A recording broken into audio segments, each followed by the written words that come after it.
En este domingo, como hemos escuchado ya la lectura del Santo Evangelio según San Mateo, es la última parte del Evangelio de San Mateo que propiamente se va a centrar en lo que es el objetivo por el cual viene Jesús al mundo y el objetivo por el cual tiene que llegar a Jerusalén. Mientras va en la vida pública recorriendo todos los pueblos, San Mateo se fija mucho en que se cumplan las profecías, todo lo que fue anunciado desde el Antiguo Testamento y cómo se fueron cumpliendo todo lo anunciado por los profetas en la persona de Jesucristo. Así encontramos hoy el Evangelio que al mismo tiempo va en correlación con lo que anunció el profeta Malaquías. Estamos hablando de 350 años antes de que Jesucristo naciera. El profeta Malaquías anuncia a Jesucristo como el Rey soberano. En el tiempo de Malaquías se entendía al absoluto, decían, ¿verdad? Al eterno. Se hablaba del Dios todopoderoso simplemente, y se hablaba también como un Dios que está muy cercano a su pueblo, es el Dios del pueblo. Era el orgullo pensar que Dios caminaba con su pueblo, y cuando incluso el pueblo era atacado por los pueblos vecinos, el Señor iba como el guerrero poderoso en medio de su pueblo, como si el mismo Señor mandara sus ejércitos a combatir a los enemigos del pueblo de Dios. Y por eso se le dio el nombre también de el Señor de los ejércitos. Y le daba el triunfo a los israelitas, siempre que los israelitas obedecían los mandatos de Dios. Porque encontramos momentos en que los israelitas no siempre obedecieron a Dios, como lo encontramos, por ejemplo, en la narración del libro de los Macabeos, donde salieron a una batalla y muchos cayeron muertos y el ejército de Israel quedó derrotado. Y bueno, pues el motivo de aquella derrota es porque ellos habían caído en la idolatría. Llevaban muchos idolillos, ¿verdad?, supersticiosos, para armarse de valor seguramente, como si fueran poderes que los iban a defender de los enemigos. Y eso es como un acto de idolatría. Tu confianza no está en Dios, sino en el amuleto que llevas. Decimos ahora amuletos, ¿no? Por lo mismo, el Señor no salió con su pueblo en esa ocasión y el pueblo fue derrotado. Precisamente a partir de ese pasaje, es uno de los textos que se toman para la liturgia de los difuntos, los que cayeron en la batalla y perdió el mismo ejército. Cuando fueron a recoger los cuerpos, encontraron que llevaban entre sus ropas muchos idolillos. Entonces su confianza no estaba en Dios, y por lo mismo se ofrecieron sacrificios y oraciones por los que habían muerto, ¿verdad? Que el Señor perdonara esa idolatría y perdonara a su pueblo. Y entendieron la lección, en otras ocasiones el Señor les dio la victoria y les dio la batalla. Hoy hablamos en este Evangelio, ya repito, de la última parte del Evangelio de San Mateo, centrándose más en el objetivo de el Señor que viene a librar la gran batalla, que es la batalla de la salvación. Viene a traernos la salvación, no sin antes ir a la batalla, y esa batalla la libra en el altar de la cruz. Esa batalla la libra contra el demonio, esa batalla la libra contra nuestra misma concupiscencia y los pecados personales, o como pecados sociales, o como el pecado del pueblo. Y el Señor nos libra incluso de la muerte y de la muerte eterna. Por lo mismo, San Mateo va a ir fijando todo lo que dijeron los profetas en la antigüedad. Se cumplió en Jesucristo, vino a librar la gran batalla. Qué momento tan maravilloso cuando Cristo resucitado se hace presente en el cenáculo donde estaban sus apóstoles encerrados por miedo a los judíos. Y lo primero que hace es anunciar la paz, como el que viene de la guerra, ¿verdad? La paz esté con ustedes. Cuando terminó la Segunda Guerra Mundial, los periódicos de ese día tenían con letras grandes, ¿verdad? Las primeras portadas: la paz, se ha ganado la victoria, ahora ya está la paz como algo victorioso, y la gente salió a celebrarlo a las calles. Así también nuestro Señor Jesucristo, con gran entusiasmo, después de haber librado la gran batalla, viene a anunciarnos la paz. Y es el primer saludo: la paz esté con ustedes. No teman, no soy un fantasma, miren mis manos, ¿verdad? Miren mi costado. Y enseña sus llagas, que son como los trofeos de Jesucristo. Fui a la guerra, salí victorioso y traigo los trofeos de la victoria. El Señor les enseñó las llagas. Ya sabemos que en el primer momento no estaba Tomás, y en la segunda ocasión en que Cristo resucitado se les hizo presente, llamó a Tomás, que ya estaba ahí, y le dijo: no dudes, a ver, mete tu mano en mis llagas, en mi costado. Son como los trofeos de la victoria. Cristo es el Señor de la victoria, y anunciamos en la cruz no una derrota, sino la victoria, la glorificación de Cristo y la gloria de Dios, que es precisamente los triunfos. Bueno, pues San Mateo se va a dedicar a ir narrando, ¿verdad?, cuidadosamente todos estos detalles. Pero antes de llegar a Jerusalén, Jesucristo se encontró con una multitud que lo estaba esperando, y entre ellos estaban también sus discípulos. Los discípulos eran todos aquellos que ya habían empezado a caminar con Jesucristo y que habían abierto incluso su corazón y su entendimiento para recibir la buena nueva que nos trae Jesucristo. A ellos les llamó discípulos porque entraron en las disciplinas de la fe, en las disciplinas, ¿verdad? De ahí viene la palabra discípulo. Bueno, pues Jesús venía ante la multitud, y estaban también sus discípulos, y les dijo estas palabras: en la cátedra de Moisés se han sentado los escribas y fariseos. ¿Qué es la cátedra? El lugar de la enseñanza, ¿verdad? Es la enseñanza misma, y esa enseñanza que nos vino a través de Moisés, enseñanza dada por Dios, incluso donde presenta la ley, ¿verdad? La ley, los mandamientos, y se utiliza el título cátedra, ¿verdad? Ahí donde Moisés enseña al pueblo cuál es la voluntad de Dios y cuáles son sus mandamientos, de tal manera que el que ocupa la cátedra está iluminado por Dios. Así es de que es como la sabiduría que viene de Dios. Es muy curioso que en tiempos antiguos había los famosos púlpitos, ¿verdad? Subía una escalerita y estaba un púlpito, y arriba del púlpito estaba como una especie de techo, y abajo del techo estaba el Espíritu Santo. El que suba al púlpito para anunciar el Evangelio y la buena nueva al pueblo está iluminado por el Espíritu Santo. Queridos hermanos, dicho entre paréntesis, qué importante es que todos sepamos abrir y leer y estudiar la Biblia, ¿verdad?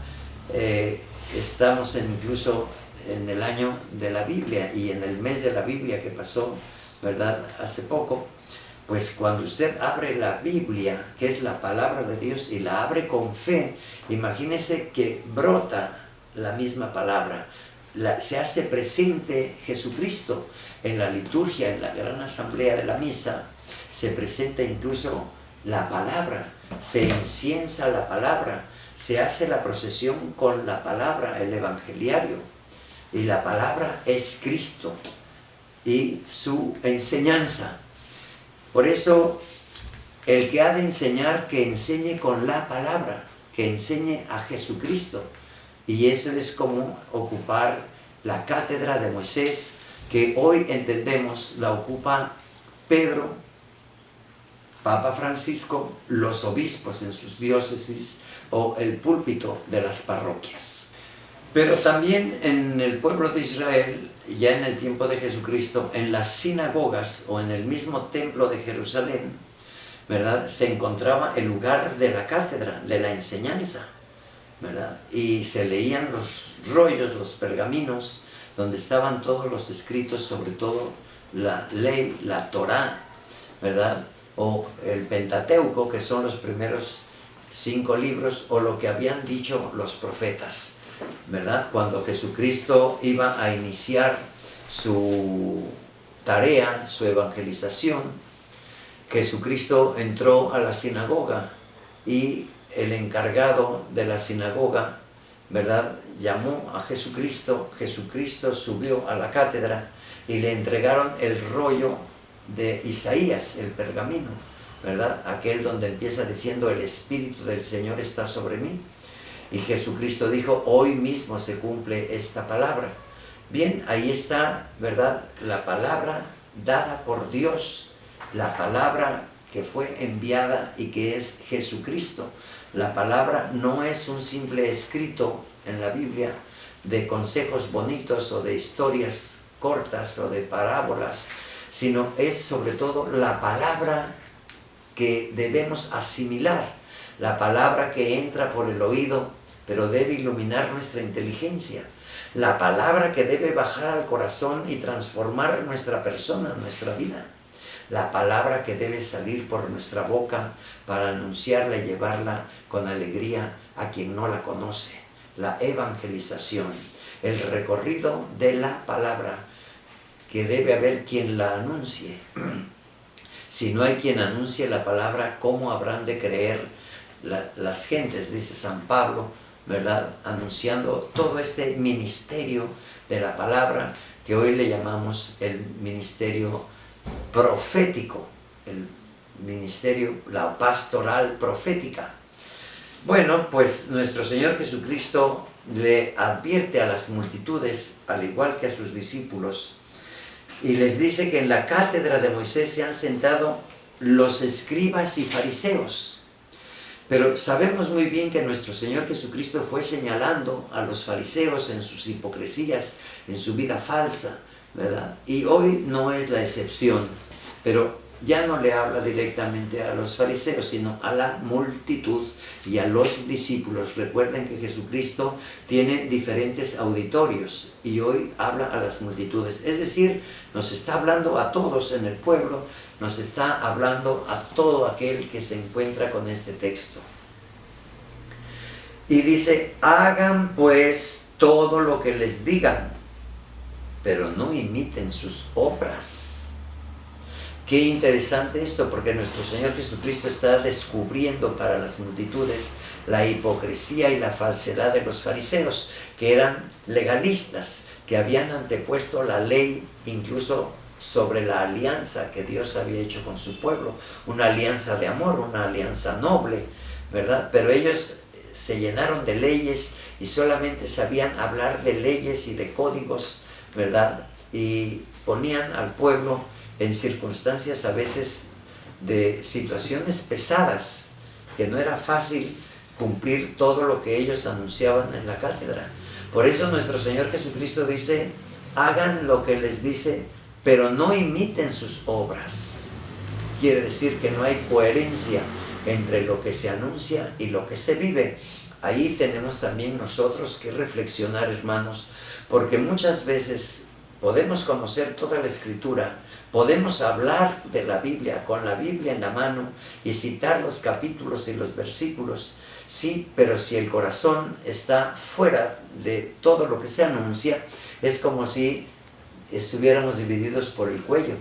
La cabeza dice una cosa, pero el corazón hace otra. No hay autenticidad, decimos, no es una persona auténtica que así como habla, vive, o como vive, habla.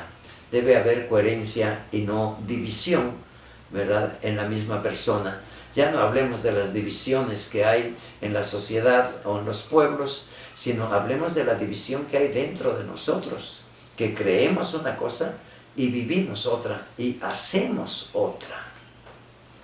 Bueno, pues nuestro Señor Jesucristo denuncia toda esa actitud y declara una actitud falsa. Hablas muy bonito, ¿verdad? Como un santurrón, decíamos hace 8 días y hace 15 días. Pues hoy nos vuelve a decir lo mismo. Pero sí remarca, hagan pues todo lo que les digan. Ya repetimos, porque el que sube a la cátedra estará asistido por el Espíritu de Dios. No imiten sus obras, porque dicen una cosa y hacen otra. Hacen fardos muy pesados y difíciles de llevar, es decir, cargas, ¿verdad? Un fardo es como un hato de leña, ¿verdad?, que se le echa al hombro a la bestia, ¿no? Dice, hacen cargas pesadas y las echan sobre las espaldas de los hombres, es decir, les hacen cargos como si estuvieran chantajeando al pueblo, ¿no? O obligando al pueblo a que haga tal y tal cosa, ¿verdad? Pero dice aquí, ellos ni siquiera con el dedo mueven todas esas cosas, no hacen nada de lo que dicen. Todo lo hacen para que los vea la gente. Ensanchan sus filacterias. El manto del judío cae escurrido al lado y lado de la cara y de los hombros. Pues ellos, hagan de cuenta que estiran el manto, ¿verdad? y todos los pliegues, a eso se le llama las filacterias, donde incluso, ¿verdad?, guardaban a veces los rollos ahí en las filacterias, ¿verdad? Así se les llama filacterias. Dice, y los ensanchan para que todos vean que ellos son, ¿verdad?, los maestros de la ley. Y les gustaba que les dijeran maestros o guías o incluso padres del pueblo. Dice, todo lo hacen para que los vea la gente, ensanchan las filacterias y las franjas del manto. Les agrada ocupar los primeros lugares en los banquetes, como si fueran, ¿verdad?, el equipo distinguido, el principal. Dice, y ocupan los asientos de honor en las sinagogas, como si estuvieran tan allegados a la palabra de Dios que aunque la conocen, la estudian y la enseñan, no la viven. Ahí está esta actitud claridosa de Jesucristo. Les gusta que los saluden en las plazas y que la gente los llame maestros. Nuestro Señor Jesucristo pues reprueba toda esa actitud, reprueba toda esa hipocresía y de inmediato les dice a la multitud, es decir, a nosotros, ustedes en cambio no dejen que los llamen maestros. Aquí está entre comillas porque significa que Jesucristo realmente lo dijo, como una palabra que se cita directamente de Jesucristo, y al mismo tiempo para resaltar la palabra como si fuera en cierta forma algo irónico, que es lo que les gusta a ellos, pero a ustedes no dejen que los llamen maestros, porque no tienen más que un maestro, que es Cristo, que es la misma palabra enviada del Padre. Él es nuestro maestro. Todos ustedes son hermanos. Aquí nuestro Señor Jesucristo lo presenta el Evangelio de San Mateo para ir formando una hermandad. Los discípulos y las multitudes debemos de acatar de tal manera la enseñanza de Jesucristo que nos hermanemos en la misma palabra, que comulguemos, quiere decir que estemos de acuerdo. Estoy de acuerdo en lo que dice Jesucristo, quiere decir comulgo con sus ideas, comulgo con sus palabras, comulgo con sus obras, estoy de acuerdo, estoy dando mi aprobación y al mismo tiempo declaro mi filiación a Jesucristo. Dice, no permitan ustedes pues que los llamen así, ustedes todos son hermanos. A ningún hombre sobre la tierra lo llamen Padre, porque el Padre de ustedes es solo el Padre Celestial. El mismo Jesucristo habla de su Padre, y el que se une a Jesucristo sabe que no hay más que un solo Padre. Aquí tal vez haya algo importante que decir, porque a los sacerdotes, sobre todo a los párrocos, el pueblo les llama padres. Es en otro sentido muy diferente al que está hablando aquí Jesucristo, que reprueba la hipocresía del fariseo. Se les llama Padre porque el sacerdote, en la persona de Cristo, no solo como un enviado de Cristo, sino como el mismo Cristo, ¿verdad? Dirá: yo te absuelvo y te perdono, yo te bautizo, tomen y coman todos de él, esto es mi cuerpo. El sacerdote lo pronuncia como el mismo Cristo, y efectivamente así lo ordenó el Señor. Por tanto, queridos hermanos, el Padre de ustedes es el Padre Celestial.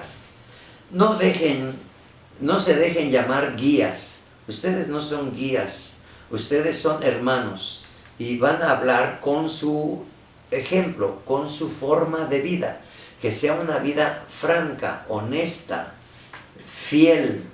Cuando decimos fiel, decimos el original y la copia fiel. Ustedes deben de reflejar la persona de Cristo. Cristo es el original y nosotros somos la copia fiel de Jesucristo. Vaya, queridos hermanos, para alcanzar ese grado, ¿verdad? Todo el mundo va a decir, pues ese grado es pesado. Y el que le llame Padre al sacerdote es porque el sacerdote bautiza y hace nuevos hijos de Dios, integrando al individuo como miembro de la iglesia, en la comunidad de la iglesia. Comulgo con la iglesia, comulgo con los fieles de Cristo, hago comunidad, hay comunión con la iglesia, ¿verdad? Cuando alguien está en desacuerdo, ¿verdad?, decimos rompió la comunión. O cuando alguien decide dejar la iglesia, o que incluso es expulsado de la iglesia, decimos fue excomulgado, fuera de la comunión. Ahí pues hermanarnos implica también toda una tarea delicada en la cual debemos esforzarnos por vivir la unidad, el amor, la caridad. Lo que nos une es el Espíritu Santo, el amor que viene del Padre y del Hijo. Nos unimos en el cuerpo y la sangre de Cristo en la misa, en la Eucaristía. Es signo de unidad. Cuando la gente dice: yo soy de la iglesia, pero no me gusta ir a la Eucaristía, no me gusta ir a misa, es como romper la comunión con Cristo. Y eso es por lo cual también forma parte de un pecado grave, porque en conciencia sabemos quién baja al altar, y sin embargo no vamos por él, ¿verdad? Vamos a buscarlo si nos duele algo, necesitamos algo, o que nos socorra, ¿verdad?, o estamos en algún problema. Pero lo buscamos porque estamos de acuerdo, nos alegra su palabra, nos alegra su presencia, nos alimenta con su propio cuerpo. Vamos a la Eucaristía porque realmente encontramos esa comunión, la sagrada comunión, no solamente con el cuerpo de Cristo en la Eucaristía, sino comunión con los hermanos y comunión con su palabra. Y comunión en el Espíritu Santo de Dios, un solo cuerpo, una sola iglesia, movidos por un mismo Espíritu. Todas estas palabras que seguramente hemos oído en distintas ocasiones, pues vienen hoy muy a aclararnos todas estas razones que está dando Jesucristo y que las transmite el Evangelio de San Mateo. No dejen pues que nadie les llame guías, porque el guía de ustedes es solamente Cristo.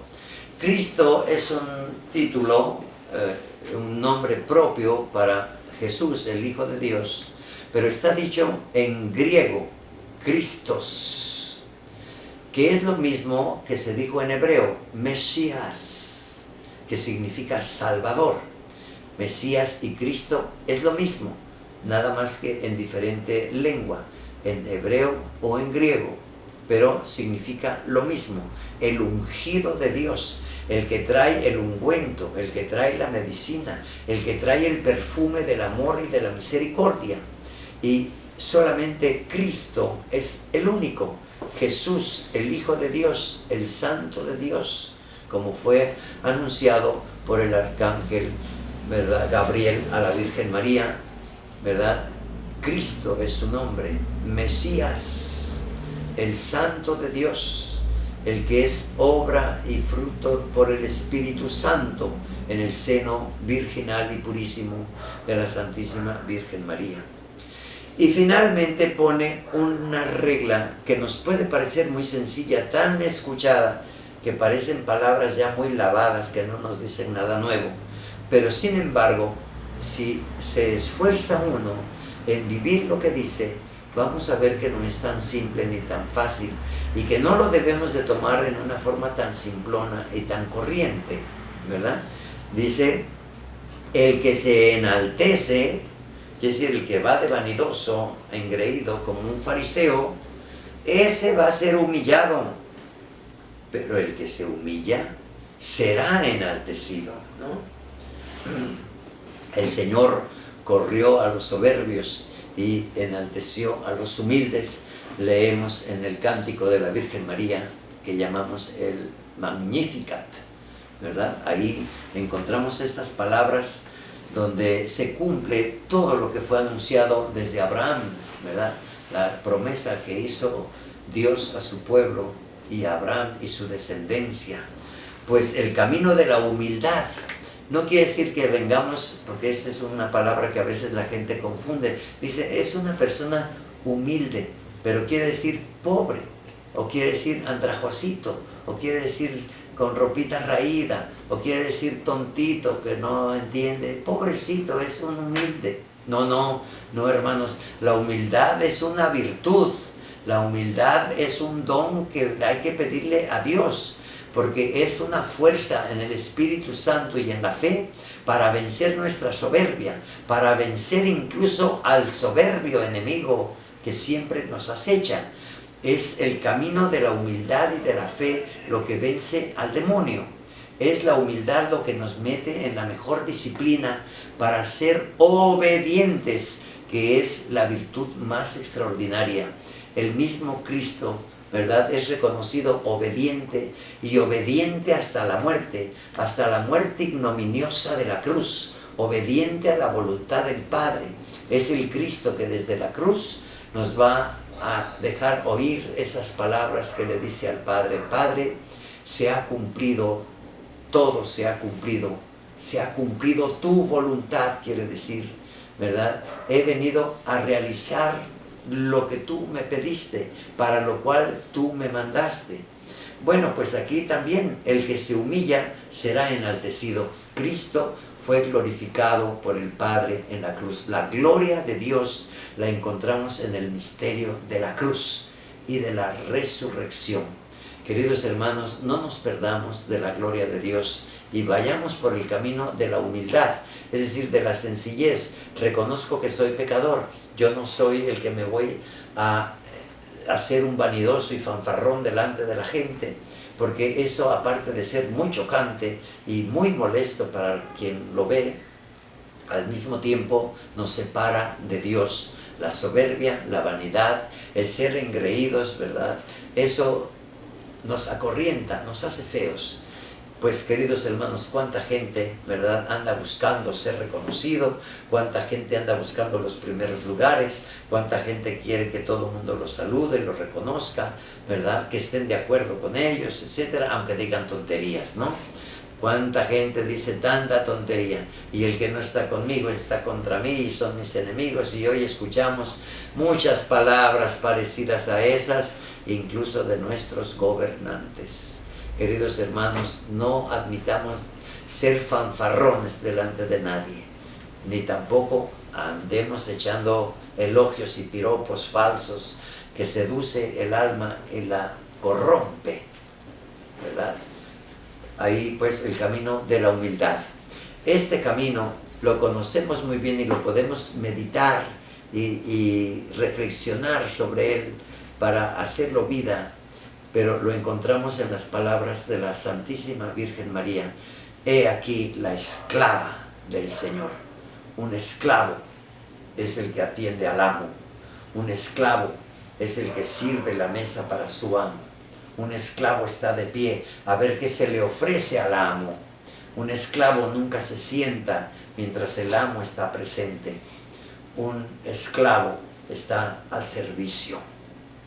Y la Santísima Virgen María No dijo yo soy la señora, yo soy la madre de Dios. No anduvo presumiendo, ¿verdad?, como una mujer presumida. No, sino al contrario, ¿verdad?, en la sencillez y en el secreto de su corazón guardó tantas cosas, ¿verdad?, que ella misma se autollama: yo soy la esclava del Señor, que se cumpla la voluntad de Dios por encima de mis planes, porque tenía muchos proyectos la Virgen María, y sobre todo próxima a contraer el matrimonio con San José. Pero ¿cómo voy a quedar embarazada? ¿Qué va a decir José? ¿Me va a denunciar de que fui una mujer infiel o qué? No le importó, no alegó nada de eso. Hágase en mí según tu palabra, así como tú lo anuncias, así que se cumpla, porque es la voluntad de Dios. Pues en este camino y en esta fe, queridos hermanos, y en esta dominica, ¿verdad?, 31, ya próximo para concluir el año litúrgico, también les anuncio, queridos hermanos, hoy es la fiesta de todos los santos, el dogma precioso de la comunión de los santos. Creo en la comunión de los santos. Mira, la unidad, la comunión con los santos, ¿eh?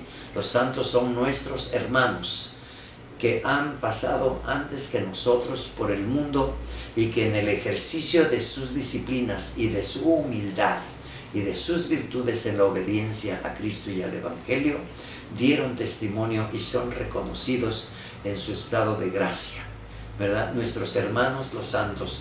Hoy celebramos la comunión de los santos, no se nos olvide. Y mañana pediremos, haremos oración por los difuntos.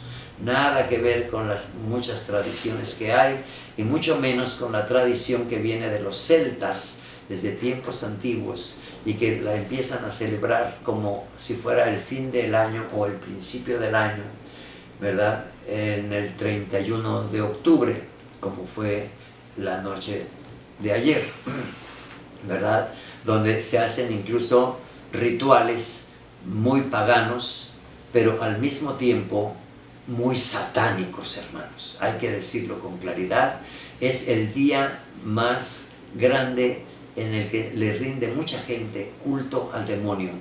Y mucha gente, sabemos bien, que se disfraza de muertes, de calaveras, de zombies, de muchas cosas así, ¿verdad?, como tatuajes ensangrentados, con puñales, etcétera, de negros. Queridos hermanos, el amante de lo negro, ¿verdad?, se llama necrófilo. Y el amante de lo negro, pues habla de lo que tiene en su corazón. ¿Qué tienes en el corazón? En eso te identificas con la muerte, te identificas con los cadáveres. ¿Con qué te identificas? Dios es Dios de vivos, hermanos, no de muertos. Por eso incluso oramos por los difuntos, porque están vivos en la presencia de Dios.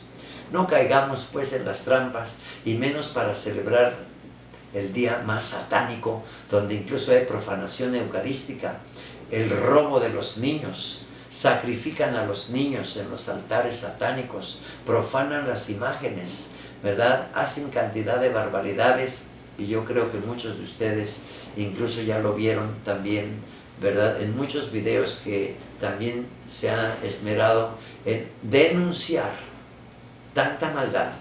Cada día hay más culto al demonio, y no solo por un día, sino por todas las obras de muerte y la cultura de la muerte, de la que tanto nos advirtió también San Juan Pablo II, la cultura de la muerte. Y hoy parece que se le rinde culto, ¿verdad?, al demonio. Mira nuestros niños, adolescentes o jóvenes, y cómo los inician desde niños, ahí vestidos o disfrazados, ¿verdad?, en el Halloween, ¿verdad? Pues todo eso es muy perverso, queridos hermanos, y no es ninguna fiesta. Eso, ¿a quién le haces la fiesta? Al demonio, ¿verdad? Y se van iniciando.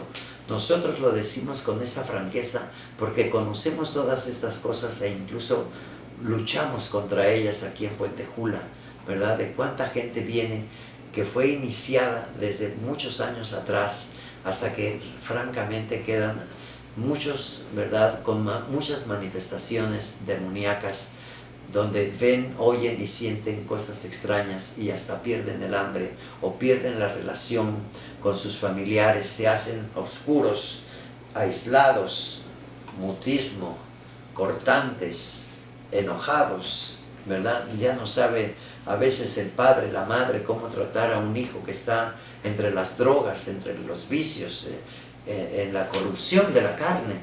Pues todo eso lo aprovecha el demonio. Y si hay un día en el que el demonio parece tener gran fuerza, es en estas fechas. Todo el mes de octubre se van preparando, ¿verdad?, muchas semanas atrás, y van preparando los sacrificios. Pues, queridos hermanos, parece juego de niños que van a tocar la puerta, ¿verdad? Si no me das una moneda, maldito seas, ¿no? Ese era el original, maldecir al que se niega a dar. Y no es así como se hace la caridad, no es así como se da. No es nada más para, ay, qué bonito se ven los niños aquí disfrazados con su calabaza y su lamparita y su disfraz. No, queridos hermanos, es que el demonio se aprovecha de todo eso. De lo que inicies a tus hijos y a los adolescentes, mañana verás las consecuencias. Y creo que en mucho ya las estamos viviendo. Que el Señor les bendiga. En el nombre del Padre, del Hijo y del Espíritu Santo. Amén.